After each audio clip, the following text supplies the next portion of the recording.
Ahora mismo, el mundo está conteniendo la respiración y la mayoría de las personas que ven las noticias no tienen idea de por qué deberían tener miedo. Un alto al fuego entre Estados Unidos, Israel e Irán acaba de anunciarse con 2 semanas de pausa y todos los presentadores lo están tratando como si fuera una victoria. Pero aquí está el problema. Este alto al fuego puede que no sea un final en absoluto. Podría ser el comienzo más silencioso y más peligroso que hemos visto en toda una generación. Si estás aprendiendo algo aquí, por favor suscríbete. Muchos de ustedes ya saben lo que ha estado pasando con el canal. Si quieren apoyarlo, hay un enlace en la descripción. He pasado meses investigando lo que se avecina entre 2026 y 2030 y lo puse todo en un ebook llamado El próximo cambio global. Cómo mantenerse adelante del colapso económico y la guerra, las economías, los conflictos, los movimientos que necesitas hacer. Si quieres mi ebook, el enlace está en la descripción.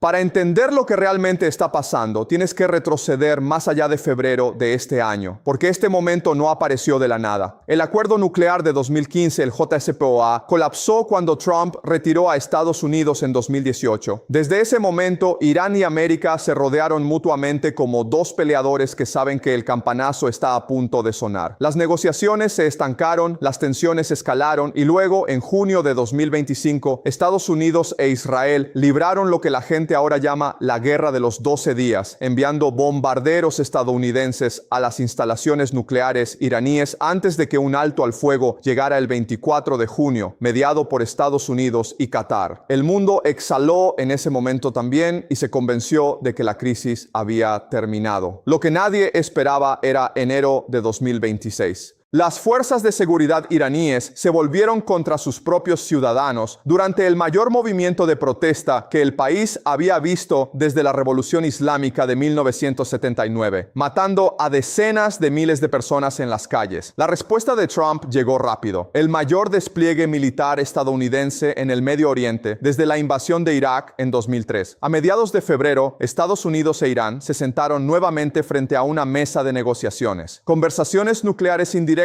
que se llevaban a cabo a través de Omán, y el canciller omaní declaró públicamente que se estaba logrando un progreso real. Trump lo calificó como algo con lo que no estaba muy satisfecho. Las conversaciones se disolvieron. La decisión ya había sido tomada en otro lugar. El 28 de febrero de 2026 llegó, y a las 6:35 de la mañana, UTC, el Comando Central de Estados Unidos, anunció ataques aéreos contra Irán, casi 900 de ellos, comprimidos en 12 horas. Los estadounidenses llamaron a su operación Furia Épica y los israelíes llamaron a la suya León Rugiente. Juntos lanzaron bombarderos furtivos B-2, B-1 Lancers, B-52 Stratofortresses, misiles Tomahawk y lanzadores HIMARS contra un país que había estado bajo sanciones durante 45 años. 9 minutos después de que comenzaran los ataques estadounidenses, a las 6:45 UTC, los aviones israelíes lanzaron lo que describieron como ataques de decapitación, y Ali Khamenei, de 86 años, líder supremo de Irán desde 1989, murió en su complejo junto a su hija, su yerno, su nieto y su nuera. 40 días de luto nacional siguieron. Khamenei no fue el único. El ministro de Defensa iraní murió en esos ataques. El comandante de los Guardianes de la Revolución, el secretario del Consejo de Defensa, 4 altos funcionarios del Ministerio de Inteligencia. Las FDI confirmaron las muertes de 7 altos líderes de seguridad iraníes antes de que se emitiera la advertencia. En algún lugar del sur de Irán, cerca de Bandar Abbas, una escuela de niñas recibió un impacto que mató a aproximadamente 170 personas. La explicación estadounidense e israelí fue que la escuela estaba adyacente a una base militar y que un misil de defensa aérea disparado por error causó el ataque. Irán lo calificó de deliberado. Para la tarde, la Media Luna Roja iraní reportó 201 muertos y 747 heridos en 24 provincias, y la represalia de Irán ya estaba en el aire. Drones y misiles balísticos dirigidos hacia Israel, hacia bases estadounidenses en Bahrein, Jordania, Kuwait, Qatar, Arabia Saudita y los Emiratos Árabes Unidos, con un dron alcanzando la base británica de Akrotiri en Chipre y misiles siendo derribados sobre Turquía. 3 militares estadounidenses murieron ese día, las primeras bajas de Estados Unidos en el conflicto, y la guerra había comenzado plena e irreversiblemente. Lo que la mayoría de las personas en Estados Unidos pasaron por alto completamente fue el Estrecho de Hormuz, una vía marítima de apenas 33 kilómetros de ancho en su punto más estrecho, a través de la cual fluye aproximadamente el 20% de todo el suministro mundial de petróleo cada día. Irán lo cerró y los números cuentan la historia sin rodeos. El 26 de febrero, 2 días antes de que comenzara la guerra, la APRA registró el precio promedio nacional de un galón de gasolina regular en $2,98. Para abril de 2026, ese número había superado los $4 por galón por primera vez desde agosto de 2022, un incremento de casi el 39% en aproximadamente 5 semanas, con el petróleo crudo disparándose por encima de los $100 por barril. El primer ministro de Japón advirtió públicamente que un estrecho cerrado agotaría el suministro de petróleo de su país en 8 o 9 meses, colapsando su economía con él. India obtiene el 60% de su petróleo de esa región,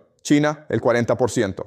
Nada de esto es un problema exclusivamente del Medio Oriente. Aterriza en tu tanque de gasolina, en tu factura del supermercado, en tu costo de calefacción. ¿Lo hayas mirado alguna vez en un mapa del Golfo Pérsico o no? Reemplazar a Jamenei resultó ser la parte que debería haber preocupado a todos. La Asamblea de Expertos de Irán nombró a Mojtaba Jamenei, de 56 años, hijo del líder fallecido, como el nuevo líder supremo, y Trump lo calificó de elección inaceptable casi de inmediato. Lo que los analistas señalaron fue el detalle que importaba. Mojtaba tenía vínculos estrechos con los guardianes de la revolución y tenía la reputación de ser incluso más hostil hacia Estados Unidos que su padre. Su primera declaración como líder supremo fue mantener el estrecho de Hormuz cerrado. No era un Irán más suave el que emergía de los escombros de su antiguo liderazgo, era uno más duro. A principios de abril, el costo del conflicto se había acumulado en cifras que exigen atención. Irán había disparado más de 5,000 drones, más de 2,000 misiles balísticos y más de 50 misiles de crucero, según estadísticas del Instituto Judío para la Seguridad Nacional de América. Qatar, uno de los mayores productores de gas natural del mundo, anunció que tardaría años en restaurar su producción después de que los ataques iraníes destruyeran su infraestructura energética. Las naciones árabes del Golfo, que habían pasado décadas construyendo reputaciones como centros seguros, ricos y estables para los negocios globales, vieron esa reputación disolverse en tiempo real. Luego llegó el 7 de abril de 2026. Trump publicó en Truth Social antes de su plazo de las 8:00 p.m. hora del este, y sus palabras fueron textuales.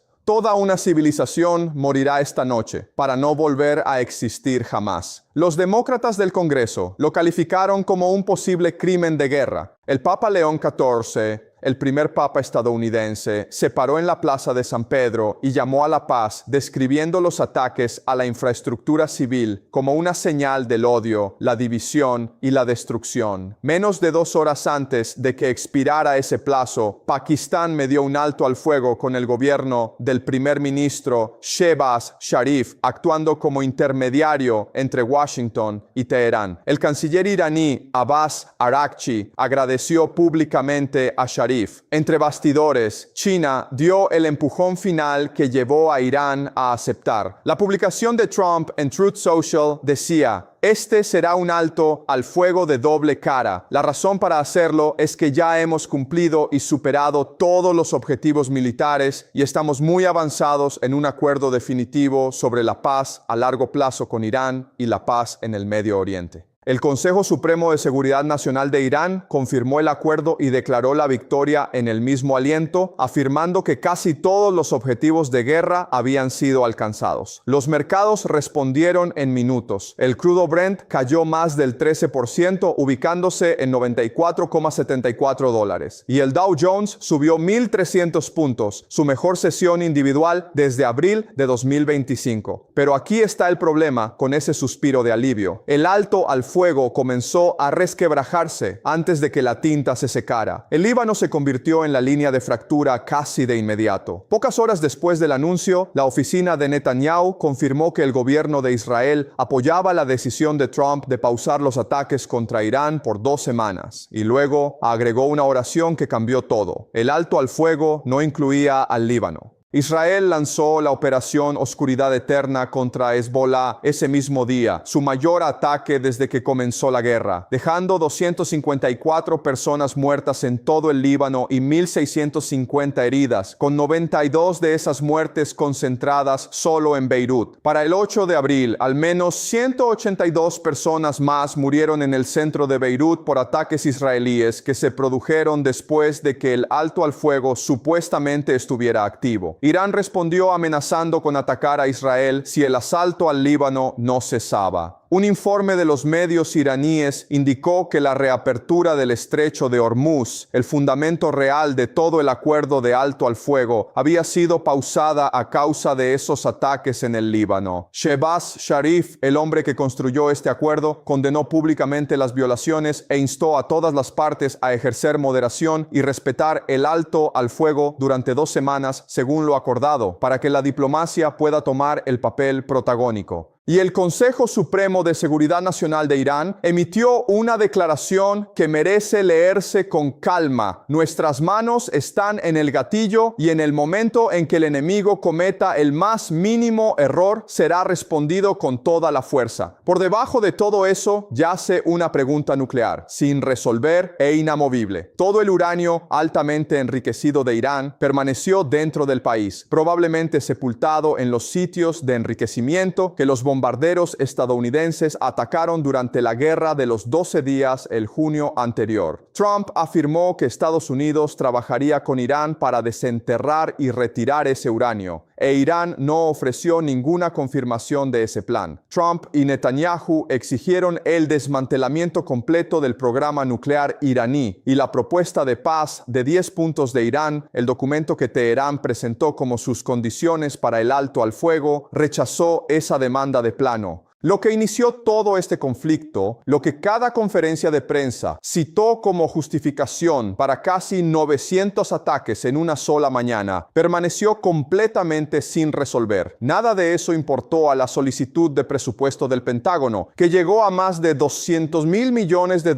en fondos adicionales para la guerra, una cifra que señala que el gobierno de Estados Unidos no está planificando para un conflicto corto. La directora de Inteligencia Nacional, Tulsi Gabbard, le dijo al Senado que las capacidades militares convencionales de Irán habían sido destruidas en gran medida, y luego agregó la parte que la mayoría de los titulares enterraron. El régimen aparece intacto. Esto es lo que esta guerra le ha costado a las personas que tuvieron menos voz en ella. En todo el Líbano, más de 600 personas han muerto y más de 1 millón han sido desplazadas, más de 1/6 parte de la población total del país desarraigada. El jefe del FMI advirtió que se espera que cada aumento del 10% en los precios de la energía durante 2026 empuje la inflación global casi medio punto porcentual. Eso significa que tus costos suben tanto si los misiles caen cerca de ti como si no. 2 semanas. Esa es la ventana. Este alto al fuego abrió 2 semanas para que 2 bandos que cada uno declara victoria total se sienten a negociar algo permanente, con un nuevo líder supremo iraní más hostil que el anterior, con el Líbano ardiendo activamente a pesar del acuerdo, con la reapertura del estrecho pendiendo de un hilo, y con una solicitud de financiamiento del Pentágono de $200.000 millones que silenciosamente sugiere que alguien en Washington ya ha planeado lo que viene después. El secretario general Antonio Guterres instó a ambas partes a respetar el alto al fuego y expresó la esperanza de que fuera extendido. El mundo está mirando y la pregunta nunca fue realmente si el alto al fuego aguantaría. La pregunta es ¿cómo luce el mundo cuando no lo hace? Eso es todo por el video de hoy. Si quieres mi ebook, el enlace está en la descripción. Hasta luego.